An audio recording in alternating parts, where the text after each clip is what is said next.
Setelah diberitakan dekat dengan pedangdut Ayu Ting Ting, perancang busana Ivan Gunawan kini mendekati pedangdut yang sedang naik daun cita-cita ta. Hal itu lantaran cintanya terhadap janda beranak satu ini bertepuk sebelah tangan.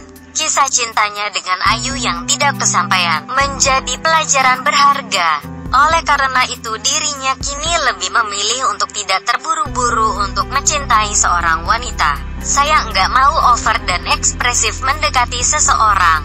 Belajar dari pengalaman saja, ujar Ivan Gunawan saat dijumpai di daerah Tanah Kusir, Veteran, Jakarta Selatan, Rabu 10 Desember 2014.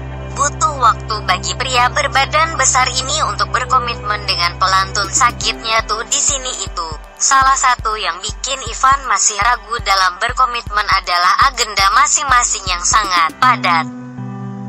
Insya Allah serius, tapi nggak dalam waktu dekat ini karena kita butuh pendekatan.